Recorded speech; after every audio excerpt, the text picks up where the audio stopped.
Well, good morning, everyone.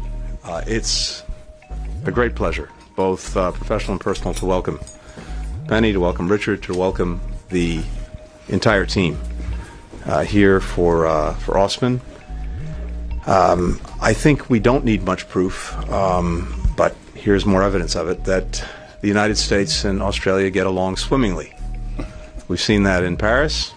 We see that again here today. Yeah. We know. Should be close to press. But we swim together, and here we are. To both of you, to everyone here, thank you for coming together for AUSMIN. We are building on Prime Minister Albanese's visit in October of last year. We're building on the last AUSMIN we had, where you were so graciously hosted us, and we wanted to return, more than return the favor. As the President said last October, our alliance, the alliance between Australia and the United States, is an anchor to peace and prosperity in the Indo-Pacific. And not just the Indo-Pacific, globally. Deepening cooperation across the pillars of our alliance: security, economic, climate, clean energy. These have been the hallmarks of the work that we've done over the last few years. On security, we're working together to advance stability, prosperity in the Indo-Pacific and beyond, and we stand together in addressing threats to peace and security. We've made extraordinary progress under AUKUS, as well as bilaterally, toward having seamless defense cooperation and innovation between our countries. And we deeply appreciate Australia's commitments as well at the NATO summit to Ukraine's defense. Economically, Australia and the United States are simply essential partners. The United States is the largest foreign investor in Australia and the largest recipient of outbound FDI from Australia. This relationship is genuinely an innovation alliance, as our leaders stated in October. We have the public and private sectors cooperating in emerging technology, from quantum to AI. We're working together to facilitate high-quality infrastructure in Southeast Asia and the Pacific, and of course we co-hosted the first Pacific Banking Forum in July in the United States to ensure banking services in the Pacific. And finally, on climate and clean energy, we're partnering together for the clean energy transition. Our Critical Minerals Task Force is working to ensure sustainable, resilient, secure critical minerals and clean energy, not just for us, but for the entire world. So in these and so many other areas, our countries are bound together. But this meeting, bringing together our foreign policy and security teams, is a foundational element of the relationship and all the work that we're doing together. We couldn't be more pleased to have you here. So welcome. We look forward to the work. Penny? Thank you, Tony. Thank you, Lloyd. It is such a great pleasure for Richard and I and our teams to be here with you. And I start by reflecting again on our relationship and the alliance, which is about who we are, it's about what we stand for, and it's also about what we want in the world. And if you look through the agenda we have, the work that we are doing together across the different lines of effort in our partnership, it is wide and it is deep, and it is being renewed over and again. Obviously, I would say we also meet today in the shadow of the deteriorating situation in the Middle East. We want to acknowledge your leadership and your work on that, the extraordinary efforts, Tony, you've engaged in to broker peace and to advance President Biden's ceasefire proposal. Ceasefire has been urgent for months. It's never been more urgent than it is now. That is only one domain in which the United States and others, but particularly the US, is having to show leadership. Obviously, Ukraine too, and in the Indo-Pacific. In the Indo-Pacific, the security guarantee by the United States has enabled a long period of prosperity and peace that we have enjoyed, and it has never been more vital. It's never been more vital. We see this AUSMIN as another opportunity for us to together work at how we rise to the challenges for today, to ensure that our alliance, our partnership, our work together is fit for the times, delivers for our shared objectives and aspirations, and for the region that we live in and we trade in. We are stronger together, and at a personal level, can I say how much we appreciate our personal friendships, and how much as an ally and friend we respect and appreciate the work of both of you and this administration in the priority you have given and continue to give to alliances and partnerships. It is an extraordinary achievement to date and ongoing.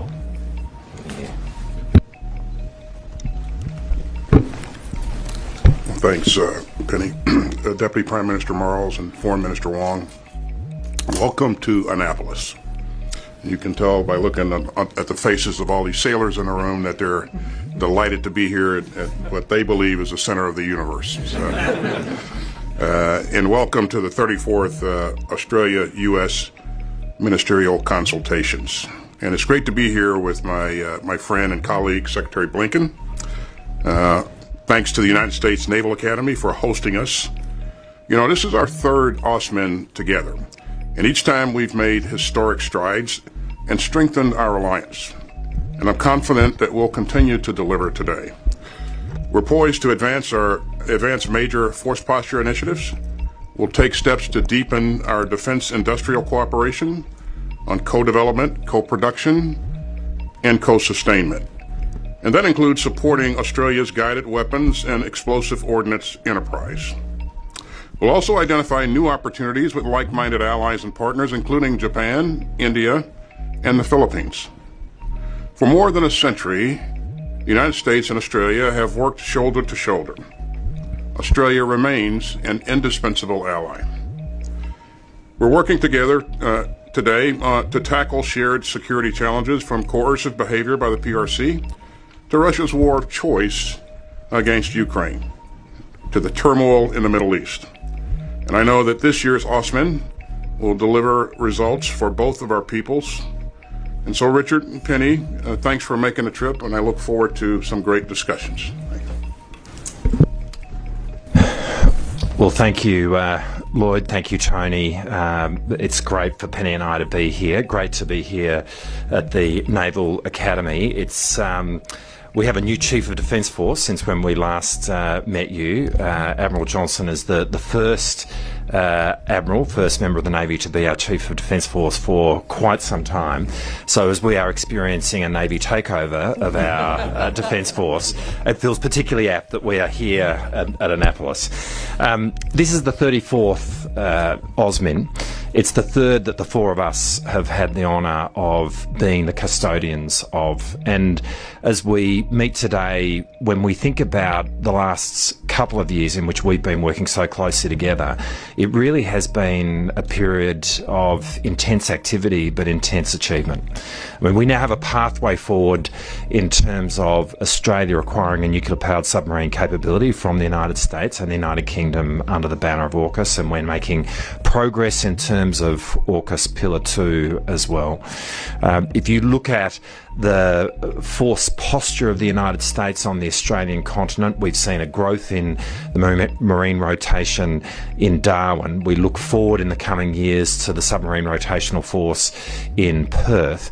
But in fact, that force posture laydown of the United States in Australia is across all the domains, from US Army watercraft through to logistics at Bandiana. These are all decisions that we've taken in past AUSMINs, but we're actually implementing. Like, there's a real change. And it is a significant contribution to integrated deterrence within our region, but it's a really significant contribution to the peace of the Indo-Pacific. We're working more closely together in our industrial bases. The legislation that went through the Congress last year, which was complemented by the legislation that went through our Parliament in March of this year, has transformed the seamless ecosystem between our two defence industrial bases, which are now yielding real dividends in guided weapons, for example. And we are seeing a blossoming of relationships within the Indo-Pacific, trilaterals between ourselves and Japan, the work that you've been doing with Japan and Korea, and what that has unlocked in terms of the ability for us to work with those countries as well. And all of that is giving rise to a much safer region. I really want to echo the point that Penny made. I mean, as a global power, you've got so much on your plate. We look to your leadership in the Middle East. We've very much looked to your leadership in Ukraine. But we could not be happier with the extent of your presence in the Indo-Pacific. I mean, it's been wonderful, genuinely wonderful, and for that we thank you. But it needs to be the case because we are living in a difficult and fraught world where your alliances with the countries in the Indo-Pacific, like Korea and like Japan, but of course your alliance with us, is completely central to our worldview, to our national security. But we really want to thank you for making those alliances the heart of the way in which you've been going about positioning America in the world. It really is what differentiates the US from everyone else, and we are very much pleased and proud to be a partner in that, and we look forward to the discussions today. Thank you, Press.